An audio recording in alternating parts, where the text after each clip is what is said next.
안녕하십니까. 광주 MBC 뉴스투데이입니다. 먼저 오늘의 주요 뉴스입니다. CJ 대한통운 택배 노조원들이 파업에 들어간 지 사흘이 넘었지만 타결의 기미는 보이지 않고 있습니다. 배송 중단에 따른 소비자 피해도 늘고 있습니다. 한비던전 2호기 경납철판에서 목재가 발견된 데 이어 1호기에서도 건설용 목재가 발견됐습니다. 양금적 할머니 등 근로정신대 피해자들이 일본 미쓰비시 중공업을 상대로 낸 손해배상 소송의 대법원 선고가 오는 29일로 내려집니다. 음주운전의 처벌 수위를 높이도록 한 윤창호법 처리가 늦어지는 가운데 음주운전으로 인한 사고가 끊이지 않고 있습니다. CJ 대한통운 택배 노조원들이 파업에 들어간 지 오흘로 나흘째. 사측이 대체 인력을 투입하면서 곳곳에서 갈등이 벌어지고 있고 소비자들의 피해도 커지고 있습니다. 이번 파업의 쟁점은 무엇인지 남궁욱 기자가 취재했습니다. 주차장 한켠에 김치나 만두를 담은 택배 박스들이 가득 쌓여 있습니다. 지난 수요일부터 CJ 대한통운 택배 노조원들이 파업에 들어가자 배송되지 못한 물건들입니다. 물건이 배송되지 못하면서 시민들의 불편도 커지고 있습니다. 시간이 불편해. 김치 보내놨는데 지금 못 보내고 있어.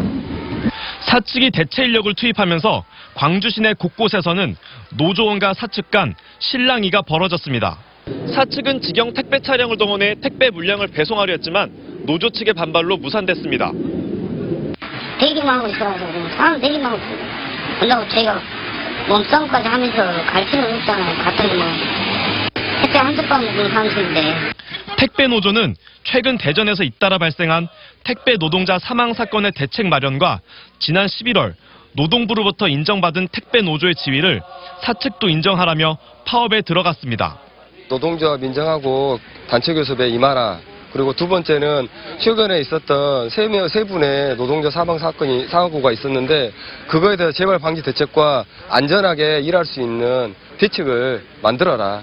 반면 CJ 대한통운 측은 각 지점과 계약을 맺는 형태인 택배 기사들이 설립한 노조는 노조로 인정할 수 없다며 파업 자체가 불법이라는 입장입니다. 특수고용 노동직이기 때문에 노조 설립이 사실은 안 되고 있었어요. 네. 그런데 이제 작년 11월에 고용노동부에서 이제 노조 필증을 발급을 했는데 노조가 될 수 있는지 없는지를 한번 행정소송을 통해서 한번 사실 확인을 다시 한 번 더 받아보자. 사측의 거부로 노사 간의 교섭 자체가 이루어지지 않고 있어서 파업 사태 해결은 쉽지 않아 보입니다. MBC 뉴스 남궁욱입니다. 한비던전 2호기 경납철판에서 목재가 발견된 데 이어 1호기에서도 건설용 목재가 발견돼 원전이 경위 파악에 나섰습니다.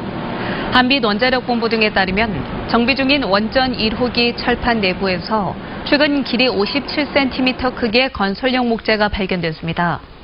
원전 측은 지난 12일 2호기에서 발견된 목재와 마찬가지로 1986년 건설 당시 제거되지 않은 것으로 추정하고 정확한 경위를 조사하고 있습니다.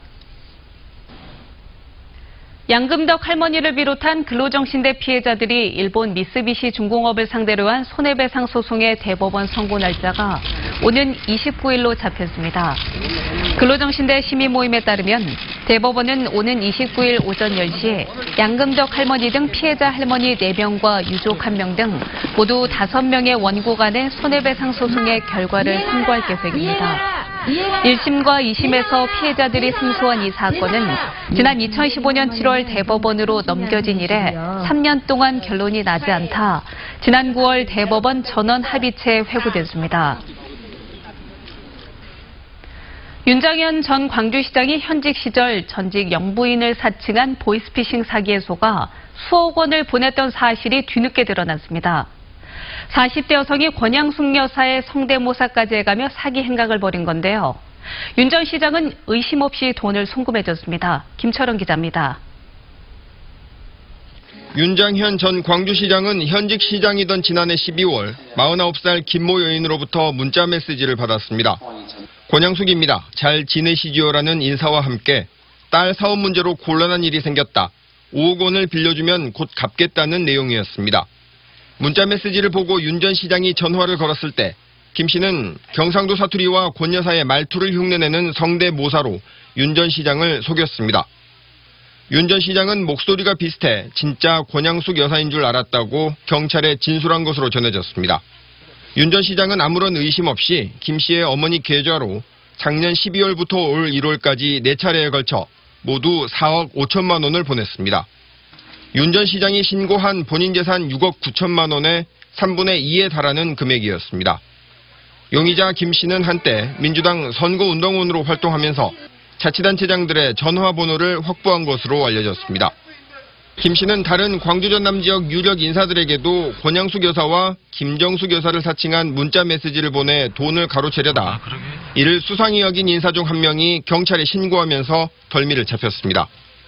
경찰은 김 씨를 사기 혐의로 구속한 뒤 보이스피싱 경위와 여죄를 추궁하고 있습니다.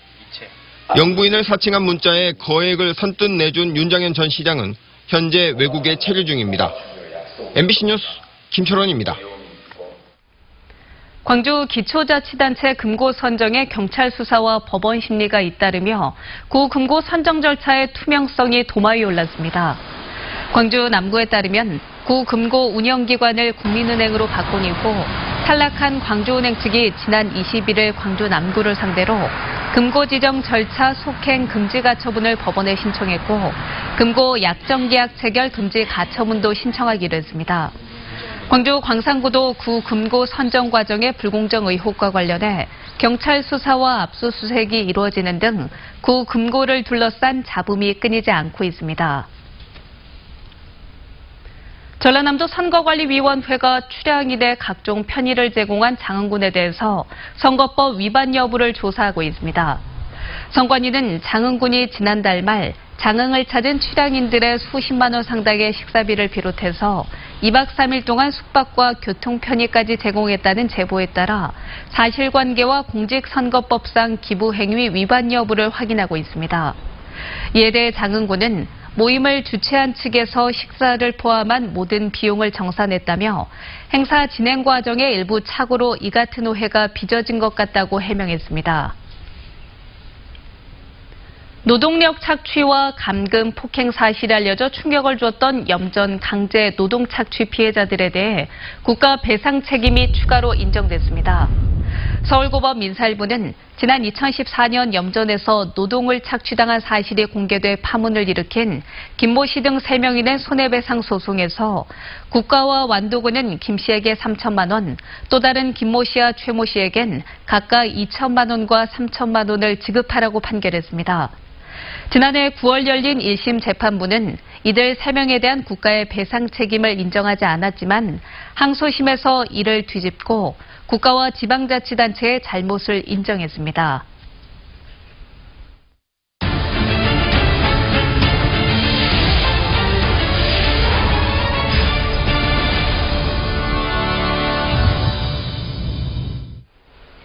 음주운전 차량이 철길 위로 진입하는 아찔한 사고가 발생했습니다. 당시 운전자의 혈중 알코올 농도는 면허 정지 수준이었는데요. 이른바 윤창호법 통과가 지지부진한 가운데 도로 위 음주는 줄지 않고 있습니다. 김종수 기자입니다. 진입이 금지된 철길 위로 승용차가 위험하게 걸쳐 있습니다. 운전자 이 씨가 몰던 차량에 담장을 뚫고 철길로 들어선 때는 칠흑 같은 새벽 시간. 중심을 잃은 차량은 이곳 철제 담장을 뚫고 들어가 선로까지 진입하면서 큰 인명피해로 이어질 뻔했습니다. 다행히 사고 직후 5분여 만에 철길을 지나던 화물열차 기관사가 신고했고 이 씨도 서둘러 대피했습니다. 두 번째 선로 있죠. 저까지 넘어갔어요. 뒤에서 와서 깜짝 놀랐어요. 어떻게 여기까지 들어요? 조사 결과 이 씨의 혈중 알코올 농도는 면허 정지 수준인 0.06%. 경찰은 이 씨를 도로교통법 위반 혐의로 추가 조사할 계획입니다. 연말을 맞아 음주 단속이 강화되고 있지만 여전히 도로의 살인 행위는 끊이지 않고 있습니다. 이번 사고처럼 자칫 대형 피해로 이어질 수 있는 음주운전을 막기 위해 엄중한 잣대가 필요한 이유이기도 합니다. 특히 음주운전자들의 처벌 수위를 높이도록 한 이른바 윤창호법의 신속한 통과를 요구하는 목소리도 높아지고 있습니다. 그러나 관련 법안은 해당 상임위 법안심사소위원회를 통과하지 못해 이번 정기국회 내 처리될지 지켜봐야 할 상황. 정치권의 지지부진한 법 개정과 사회적 인식 부족 속에 찻길과 기찻길을 넘나드는 음주운전 사고가 시민들을 더욱 불안하게 만들고 있습니다. MBC 뉴스 김종수입니다. 어제 오후 3시 10분쯤 광주시 동구 불로동의 한 호텔 3층 빈 객실에서 불이 나 방에 있던 집기를 태우고 20여 분 만에 꺼졌습니다. 이 불로 인명피해는 없었으며 소방서 추산 400여만 원의 재산 피해가 났습니다. 소방당국은 신발장 뒤에 있는 단자함에서 불이 시작된 것으로 보고 정확한 원인을 조사하고 있습니다. 민선 7기 광주시가 추진하고 있는 광주천 아리랑 문화물길 조성 사업에 대해 전문가와 환경단체 의견을 수렴하는 토론회가 열렸습니다. 광주시 지속가능발전협의회가 연 이 토론회에서는 이용석 광주시장 혁신위가 제안한 양동시장 복개하천 복원 중심의 광주천 조성 사업의 방향보다는 생태 하천으로서의 광주천 복원을 중심에 두고 사업 전체 방향을 잡자는 의견이 모아졌습니다. 또 민선 7기 안에 사업을 무리하게 추진할 것이 아니라 수질을 개선하고 물길을 만드는 로드맵을 만드는 게 중요하다는 의견도 나왔습니다. 내년 인도네시아에서 열리는 국제환경회의를 앞두고 남수마트라 주 관계자들이 도시환경협약 의장국인 광주를 방문했습니다. 남수마트라 주 팔렘방 시장과 기후변화 특사 등 20여 명은 광주시와 국제기후환경센터 등을 방문해서 2019 국제환경회의가 잘 개최될 수 있도록 상호 협력하자고 협의했습니다. 도시환경연합은 기후환경에 관심이 있는 156개 도시들이 모인 국제연합체로 내년 회의는 인도네시아 팔렘방시에서 지속가능한 스마트시티를 주제로 열립니다.